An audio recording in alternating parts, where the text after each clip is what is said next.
भगवान राम की बहन शांता।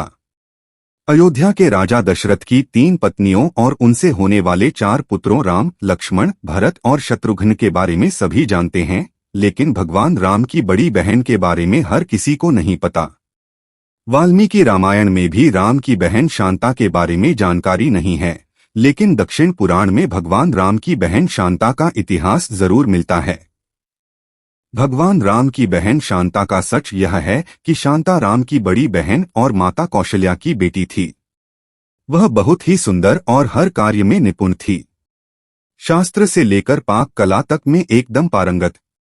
वहीं रानी कौशल्या की बहन थी रानी वर्षिणी, जिनका विवाह अंगदेश के राजा रोमपद के साथ हुआ था। दुर्भाग्य की बात यह थी कि किन्हीं कारणों उनकी कोई भी संतान न हो सकी। एक दिन वर्षिणी राजा रोमपद के साथ कौशल्या से मिलने अयोध्या आई। जब सभी एक साथ बैठकर भोजन कर रहे थे, तभी वर्षिणी ने दशरथ की पुत्री शांता की शालीनता और कार्यकुशलता से मोहित होकर अपनी एक इच्छा प्रकट की। वर्षिणी ने कहा, वैसे तो मेरी कोई भी संतान नहीं है, लेकिन मेरी इच्छा है कि शांता की तरह ही मेरी भी एक पुत्री हो।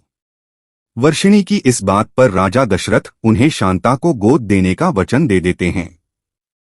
इस प्रकार राजकुमारी शांता अंगदेश के राजा रोमपद की पुत्री बन जाती है। एक दिन राजा रोमपद किसी काम में इतना खोए रहते हैं कि उनकी चौखट पर आए ब्राह्मण की आवाज उन्हें सुनाई ही नहीं देती। फलस्वरूप ब्राह्मण को खाली हाथ वापस लौटना पड़ता है।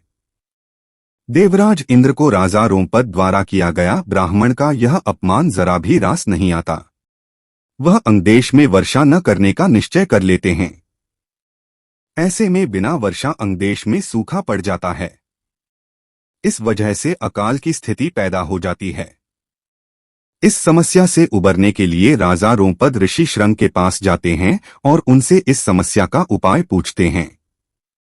ऋषि राजा को यज्ञ कराने की सलाह देते हैं, जिससे रूठे इंद्रदेव को मनाया जा सके। राजा रोमपद ऐसा ही करते हैं और यज्ञ के बाद अंगदेश में पुनः वर्षा होती है। इससे अंगदेश में आई समस्या का अंत होता है। ऋषि श्रंग से प्रसन्न होकर राजा रोमपद उनसे अपनी पुत्री शांता का विवाह करा देते हैं। शांता के बाद राजा दशरथ के कोई संतान नहीं थी। इसके लिए वह बहुत ही चिंतित रहते थे। इसी कारण वह भी ऋषि श्रंग के पास जाते हैं। ऋषि श्रंग उन्हें कामाक्षी यज्ञ कराने की सलाह देते हैं। ऋषि के कहे अनुसार राजा दशरथ कामाक्षी यज्ञ संपन्न कराते हैं और प्रसाद के रूप में खीर बनवाते हैं।